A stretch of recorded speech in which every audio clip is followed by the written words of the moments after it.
Pessoal, tudo bem? Espero que todos estejam em casa, tudo certo, estudando, aproveitando esse momento para aprender alguma coisa. Hoje, então, nós temos a nossa quarta aula de Geografia e a ideia da aula de hoje é a gente fazer atividades de fixação do próprio livro. Para isso, eu peço que vocês vão lá para a página 84 e eu disponibilizei para vocês aqui apenas a resposta. Vou lendo as perguntas e aí eu também vou explicando algumas coisas dentro desses conteúdos, ok? Peço que sempre que tiverem algum tipo de dúvida, deem pausa no vídeo, voltem, reassista, prestem bastante atenção nas nossas aulas que a gente está fazendo com muito carinho e dedicação para vocês. Vamos lá? Questão 1. Diferencie as embaixadas dos consulados, considerando a função de cada uma dessas representações diplomáticas. Então, quando a gente falou da diplomacia, quando a gente falou das relações entre os Estados-nações, a gente tem o surgimento dessas embaixadas, tá? Quando a gente fala de embaixada, a função dela é cuidar das relações de um país com outros países. Você tem a embaixada brasileira lá nos Estados Unidos, por exemplo. Ela representa os interesses do Estado brasileiro lá nos Estados Unidos. Já o consulado tem como objetivo manter a relação entre um país e seus cidadãos que estão em países estrangeiros. Percebe então que a embaixada ela tem uma representação de função do Estado, relação entre estados. Já o consulado é exatamente a ponte de comunicação do cidadão de um país, do cidadão do Brasil, por exemplo, em outro país. Então, se você está lá nos Estados Unidos, você tem algum problema, você procura o consulado brasileiro para trocar, para poder ter essas informações com quem? Do cidadão com o Estado. Percebe isso? Então, relembrando, embaixada, Estado com Estado, consulado, cidadão com o seu estado de origem. 2. Em 2018, os Estados Unidos tinham 167 embaixadas em países com os quais mantinham relações diplomáticas. No mesmo ano, o Brasil tinha 137, a Índia 124, a Argentina 85 e a Austrália 79. Indique duas razões para as diferenças desses números. Quando você pensa, então, nessa questão das embaixadas, você tem que entender que ela representa o país, tá? Então, países com grandes quantidades de embaixadas, geralmente ela tem isso porque ela tem interesses geopolíticos com vários outros países. Okay? Então, primeiramente, nós temos o fator econômico de cada governo. Geralmente, países muito ricos têm mais embaixadas, países mais pobres têm menos embaixadas. Tá? Mas não só esse fator. O outro fator importante são as relações que os países têm com outros. Os Estados Unidos têm relação com a maioria dos países do mundo. Por isso que eles têm tantas embaixadas distribuídas em vários lugares do mundo. Beleza? Questão 3. Diferencie os conceitos de Estado e governo. Isso aqui é ótimo, porque a gente fala, por exemplo, de política de governo, política de Estado. É diferente. A política de Estado é a política de fato daquele Estado-nação em geral. Não importa qual que é o governo que está regindo, comandando aquele Estado naquele momento. Olha aqui. Estado é a organização política permanente de uma sociedade. O Estado brasileiro, você tem políticas de Estado brasileiro. Políticas, por exemplo, de valorização dos profissionais da educação. Não importa quantos governantes passem, seja governante de direita, de esquerda, a política de Estado é a política do Estado permanente. Já o governo são aquelas pessoas que estão naquele momento auxiliando o Estado em suas funções.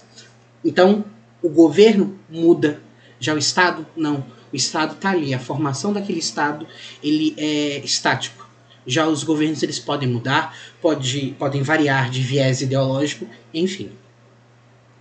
Questão 4. Identifique 3 características do Estado moderno. O Estado moderno, que é esse Estado que a gente vive hoje, ele tem algumas características para funcionar.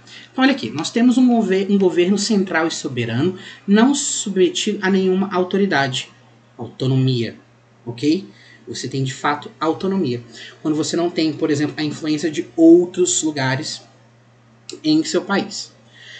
Corpos estáveis de funcionários públicos para garantir a burocracia. Lembra da aula passada? Quem é que garante a organização desse Estado, desse governo? São esses funcionários públicos. ok? Você pensa, por exemplo, no contexto do problema que a gente está passando no nosso país. Os hospitais são comandados por esses funcionários públicos, obviamente, com o objetivo de garantir os interesses do Estado. Criação de exércitos únicos e sob controle do poder governamental. Eu também preciso criar fronteiras bem definidas para dizer esse aqui é o território do Brasil, esse aqui é o território da Argentina, por assim e assim sucessivamente. Novamente, quem sustenta esse Estado vai ser o quê? Os governos. Então todas essas características vão dar origem ao que a gente chama de quê? O que a gente chama de Estado moderno.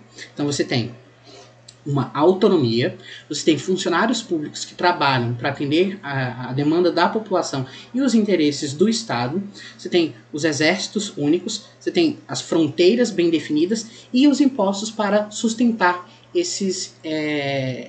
os impostos para sustentar de fato esse Estado. Questão 5. Explica as ideias de razão de Estado e uso legítimo da força, tratadas respectivamente por Maquiavel e Hobbes. Eu acho essa questão ótima para a gente falar um pouco sobre essas coisas do governo, de Estado, que a gente às vezes tem dúvida, tá? Olha aqui, Maquiavel vai falar que as ações dos governantes devem ter como objetivo a preservação do próprio Estado, mesmo que possam se voltar contra a parcela da população. Então, o Estado como um todo mundo, seria mais importante do que parcelas da população. É muito interessante você debater a lógica, até mesmo moral, desse tema. Ficar pensando se de fato é assim que as coisas devem funcionar. Essa ideia se aproxima de Hobbes, para quem o Estado pode usar a força contra parte de sua população de forma legítima. Você lembra que na última aula a gente falou do uso legítimo da força? Quando você tem, então, a constituição desse Estado moderno, a única parcela, a única pessoa, digamos assim, que pode utilizar a força é o Estado. Ele utiliza essa força para preservar o quê? A ordem. Garantir que tudo funcione da maneira mais correta possível. Beleza? 6. O que é a nação?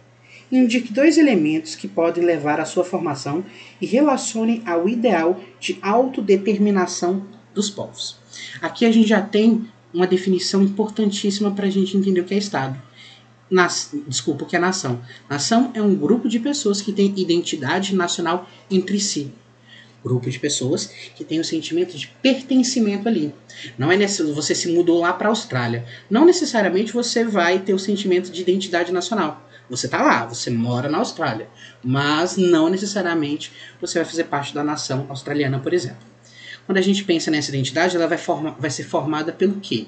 Então nós temos aspectos como a língua, a cultura, a religião e uma história em comum que vai dar origem a esses elementos de identidade nacional. A identidade nacional começou a se desenvolver a partir da Revolução Francesa, movimento influenciado pelos ideais iluministas, entre elas de Rousseau, que valoriza a soberania popular e, portanto, a determinar seu próprio governo. Nação é a forma de identificar esse sujeito abstrato que é o povo. Ok? Bem filosófica essa ideia, essa autodeterminação desse povo, que é um povo que se sente um povo para se virar uma nação. Ok? 7. Explica a diferença entre fronteira e limite, além de sua importância na determinação do território nacional. A gente começa com a ideia de fronteira, que a fronteira é uma faixa de largura variável na qual se pode perceber a integração entre pessoas de 2 territórios diferentes. Então, países que fazem fronteira um com o outro, é muito comum que nessa região fronteiriça exista uma troca muito grande, por exemplo, comercial, cultural. Pessoas vão e vêm muito mais facilmente, ok? Nessas faixas, então, nós temos essas trocas, a fim de garantir seu controle sobre o território nacional. O Estado procura transformar as fronteiras em limites mais rígidos, impondo controles mais objetivos. Então, você pode entender esse limite como algo muito mais rígido do que fronteira. A fronteira já existe mais trocas, e o Estado ele vai falar assim, opa, isso está me incomodando por algum motivo. É mais fácil ocorrer, por exemplo, nessas regiões fronteiriças, tráfico de drogas, por exemplo. Então, o Estado ele pode transformar essa fronteira em algo mais rígido, o que vai ser chamado de limites. Beleza? Vamos lá. 8. Explique o princípio do equilíbrio de poder fundamental no sistema de paz de Westfália. Aqui é importante, acho que a gente não falou sobre isso. Quando a gente fala de Westfália, você tem uma ideia, um objetivo de tentar reduzir os conflitos de um Estado-nação para com o outro. Olha aqui. O sistema de Westfália parte do pressuposto de que todos os estados, grandes e pequenos, devem ter sua soberania reconhecida e respeitada. A consequência mais imediata é a priorização da diplomacia como forma de negociar os conflitos de interesses, de forma a evitar enfrentamentos armados. Quando você fala então dessa paz de Westfália, um país pequenininho, Tuvalu, que ninguém ouve falar, por exemplo, Suriname, Guiana, que não são estados-nações tão poderosos no contexto mundial, ele precisa ser respeitado, ele possui autonomia. Então, os estados maiores teriam que respeitar isso, respeitar esse estado e não de forma arbitrária invadir e dominar isso. E se tiver algum problema, vamos tratar no contexto diplomático e não para os conflitos armados. Questão 9. Explique o papel da coerção e do consenso na busca de hegemonia por parte das potências. Olha aqui. A coerção se baseia no uso da força para garantir o poder, seja no âmbito nacional ou no internacional. O Estado, para garantir essa ordem, ele pode utilizar a coerção. Okay? Você é forçado a fazer tal coisa. Você pode não concordar. Você pode não ser a favor de tal lei, mas como você está dentro desse Estado, esse Estado ele precisa garantir a ordem, então você é forçado a seguir. Tá? O consenso é baseado na produção de uma concordância dos países ou dos cidadãos, para gerar um equilíbrio e certa aceitação do poder de outrem sobre o sistema internacional. Aqui, quando a gente fala do consenso, é algo que você precisa ter para que essa convivência, ou de um Estado-nação para com o outro, ou de um cidadão para com o outro, seja bacana, seja fácil de se respeitar. Então, quando a gente fala desse consenso, essa ideia das regras que nós temos na sociedade, que elas não são escritas, mas a gente segue. Então você tem atitudes que você toma porque você precisa pensar num bem geral. Ok? Vamos lá. Questão 10. De que forma a criação da ONU se relacionou à crise do sistema de Westfália, representado pelas duas guerras mundiais? Olha aqui. Então, aquele acordo, essa paz de Westfália, pressupunha que o simples equilíbrio de poder, consequente dos respeitos das soberanias dos países componentes do sistema internacional, era suficiente para minimizar conflitos armados entre os países. Ha, ha, ha, ha. Então, era uma ideia de que, se nós respeitássemos a paz de Westfália, todos os Estados-nações seriam respeitados e nós teríamos uma redução nesses conflitos. A gente sabe que isso não aconteceu, porque depois da paz de Westfália, nós tivemos duas guerras mundiais. Tá? Então, aqui você percebe que as guerras mundiais elas não foram suficientes. Desculpa, a gente percebe que a paz de Westfália não foi suficiente para conter as duas guerras mundiais, de jeito nenhum. Elas continuaram acontecendo, muitas pessoas morreram, nós temos conflitos até hoje, então não existe de forma esse ato de respeitar os Estados-nações, ok? Então nós tivemos a Liga das Nações, a gente já estudou isso. Quando você tem o fracasso da Liga das Nações, não conseguiu conter, por exemplo, a Segunda Guerra Mundial. Depois da Segunda Guerra Mundial, então nós vamos ter o surgimento da ONU. Cumprir a função que antes era da Liga das Nações, de tentar manter uma organização social, fazer com que os conflitos sejam mais representados e mais solucionados pelo viés diplomático, não mais pelo viés de conflito, tá? E a questão 11, a alternativa correta é a letra C. Vou ler para vocês. A leitura de um fragmento acima permite vislumbrar duas motivações para a criação da ONU.